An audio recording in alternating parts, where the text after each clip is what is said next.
இன்றைய வார்த்தைக்கு செல்வோம். எபிரேயர் 4வது அதிகாரம் முதல் 3 வசனங்கள்.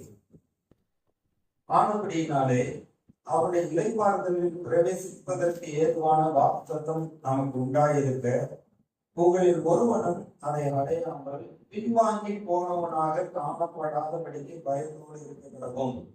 ஏனெனில் சுவிசேஷம் அவர்களுக்கு அறிவிக்கப்பட்டது போல நமக்கும் அறிவிக்கப்பட்டது. கேட்டவர்கள் விசுவாசம் இல்லாமல் கேட்டபடியினால் அவர்கள் கேட்ட வசனம் அவர்களுக்கு பிரயோஜனப்படவில்லை. விசுவாசித்தவர்களாகிய நாமோ அந்த இளைப்பாறுதலில் பிரவேசிக்கிறோம். அவருடைய கிரியைகள் உலக தோற்றம் முதல் முடித்திருந்தும் இவர்கள் என்னுடைய இளைப்பாறுதலில் பிரவேசிப்பதில்லை என்று என்னுடைய கோபத்திலே ஆணையிட்டேன் என்றார்.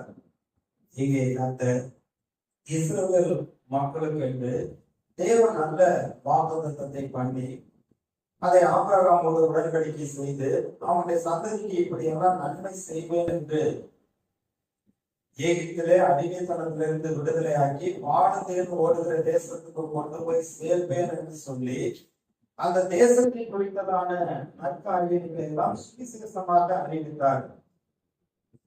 ஆனால் அந்த மக்கள், ஒரு கூட்ட மக்கள், எகிப்திலிருந்து விடுதலையாக்கப்பட்டு வனாந்தரத்திலே வந்த மக்கள், ஒரு சந்ததி விசுவாசிக்க முடியாமல் தேவனுடைய வார்த்தையை அவர் செய்து முடித்ததை நம்ப முடியாமல் வனாந்தரத்திலே மடிந்து போனார்கள். அடுத்த சந்ததி அந்த கானானுக்குள் பிரவேசித்தது. இன்றைக்கும் இயேசுவை ஆண்டவராக கிறிஸ்துவுக்குள்ளாக தேவன் உலக தோற்றத்துக்கு முன்பே தேவன் எல்லா நன்மைகளையும் ஆயத்தப்படுத்தி வைத்திருக்கிறார் என்று தேவன் சொல்லுகிறது. தேவன் நம்முடைய பூமிக்குரிய வாழ்க்கைக்கு, ஆவிக்குரிய வாழ்க்கைக்கு, நம்முடைய நல்வாழ்வுக்கு, நம்முடைய எதிர்காலத்திற்கு தேவன் எல்லாம் திட்டமிட்டு ஆயத்தப்படுத்தி வைத்திருக்கிறார் என்று உலகம் உண்டாகிறதுக்கு முன்பே எல்லாவற்றையும் அவர் முன்னறிந்து ஆயத்தப்படுத்தி வைத்திருக்கிறார் என்று வேதனை சொல்லப்பட்டிருக்கிறது. நம்முடைய ரட்சிப்பிற்கு, நம்முடைய நல்வாழ்வுக்கு, நாம் எங்கே குடியிருப்போம் என்று தேவன் எல்லாம் திட்டம் பண்ணி வைத்து விட்டார். எபேசியர் 2:10 சொல்லப்பட்டிருக்கிறது. நாம் கிறிஸ்து இயேசுவுக்குள் சிருஷ்டிக்கப்பட்டு நற்கிரியைகளை செய்வதற்கு கிறிஸ்து இயேசுவுக்குள் சிருஷ்டிக்கப்பட்டு அவைகளில் நாம் நடக்கும்படி முன்னதாக அவைகள் எல்லாவற்றையும் ஆயத்தம் பண்ணி இருக்கிறார். ஆண்டவர் ஏற்கனவே எல்லாவற்றையும் ஆயத்தம் பண்ணி வைத்திருக்கிறார். எபேசியர் 1:3 சொல்லப்பட்டிருக்கிறது. உன்னதத்திலே ஆவிக்குரிய சகல ஆசீர்வாதத்தினாலே ஆசீர்வதித்து இருக்கிறார். கிறிஸ்துவுக்குள்ளாக, இயேசுவுக்குள்ளாக எல்லா நன்மைகளையும் அவர் வைத்து இந்த பூமியிலே இயேசுவை மனிதனாக பிறக்க வைத்தார். அவர் 3.5 வருடம் ஊழியம் செய்தார். சிலுவையிலே மரித்தார், அடக்கம் பண்ணப்பட்டார், 3ஆம் நாள் உயிர்த்தெழுந்தார். இன்றைக்கு தந்தையின் வலது பக்கத்திலே பரிந்து பேசிக் கொண்டிருக்கிறார்.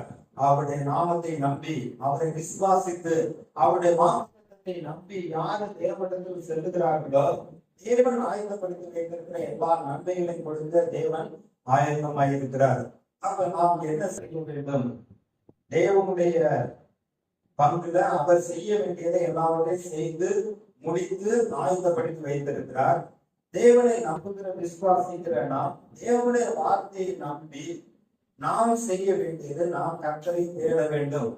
ஒரு சில காரியங்கள் இருக்கிறது, தேவன் வார்த்தையில சொல்லி இருக்கிறார். அதன்படி நாம் செய்கிற பொழுது எல்லா நன்மைகளும் நம்முடைய வாழ்க்கையில படிக்கக்கூடியதா இருக்கிறது. பழைய ஏற்பாட்டுல ஆமோஸ் தீர்க்கதரிசி 5வது அதிகாரம் 6வது வசனத்திலே இப்படியாக சொல்லப்பட்டிருக்கிறது. கர்த்தரை தேடுங்கள், அப்பொழுது பிழைப்பீர்கள். சொல்லப்பட்டிருக்கிறது. நாம் கர்த்தரை தேட வேண்டுமா? கர்த்தரை தேடுகிற பொழுது நம்முடைய வாழ்க்கையில பிழைப்பு உண்டாயிருக்கும்.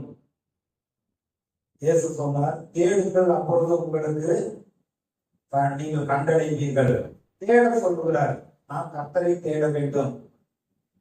நீங்கள் தேவனிடத்தில் சேர்ந்தால் தேவன் உங்களிடத்தில் சேர்வார் என்று யாக்கோபு 4:8 அப்படியாக சொல்லுகிறது. அப்ப நாம் தேவனை தேட வேண்டும்.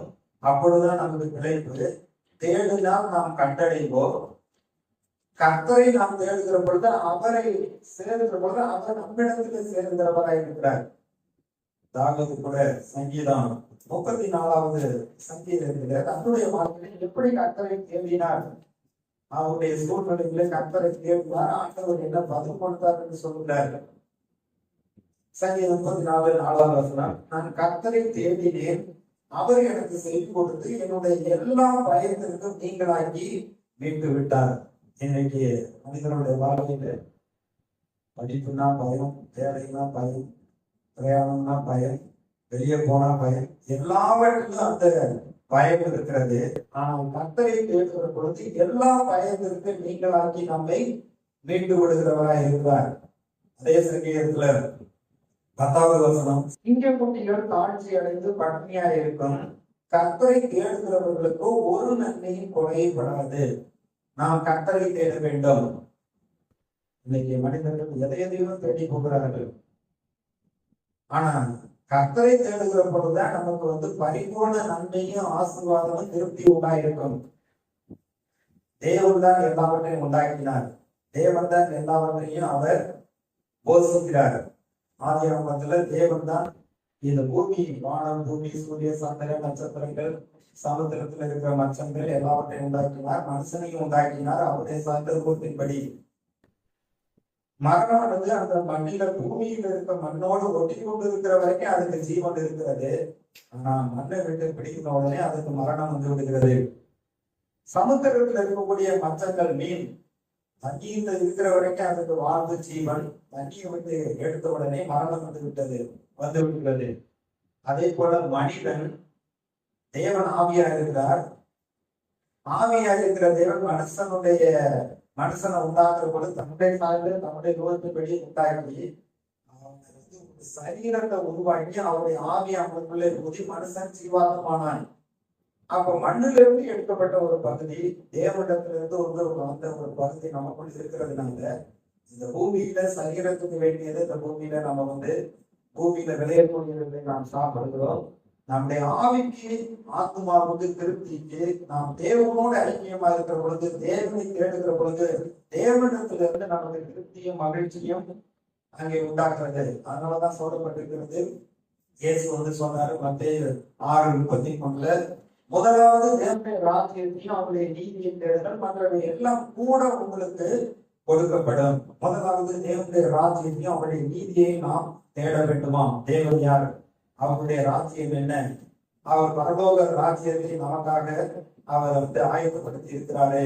அந்த பரலோக ராஜ்யத்துக்குள்ள நாம் எப்படி பிரவேசிப்பது, தேவனிடத்திலிருந்து கிருபையின் நன்மையை நாம் எப்படி பெற்றுக்கொள்ள வேண்டும் என்று வேதத்துல சொல்லி இருக்கிறாரோ அதை நாம் அறிந்து கொள்ள வேண்டும். முதலாவது தேவனுடைய ராஜ்யத்தையும் அவருடைய நீதியை தேட வேண்டும்.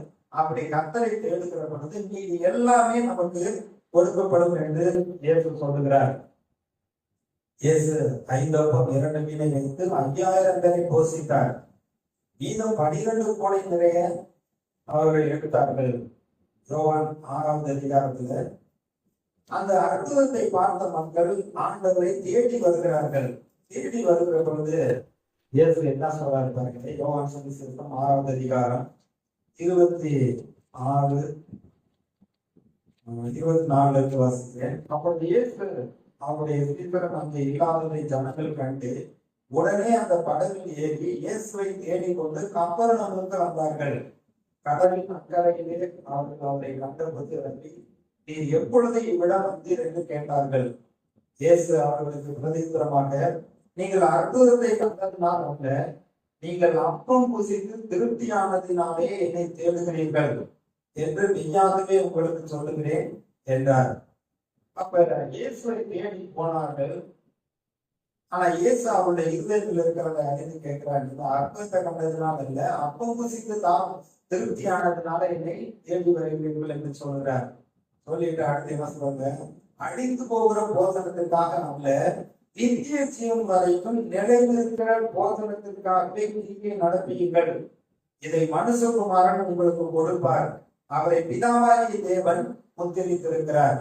அப்ப இங்க என்ன சொல்றாரு, இன்மைக்காக மாத்திரம் அல்ல, எண்ணத்தை புசிப்போம், எண்ணத்தை முடிப்போம், எண்ணத்தை முடிப்போம் என்று இந்த உலகத்துக்குரியவைகளுக்காக நீங்க கவலைப்படாதீர்கள். இவைகளை எல்லாம் உங்களுக்கு கொடுக்கும்படியாக உங்க பரலோக பிதாவானவர் அவர் ஏற்கனவே அக்கறை உள்ள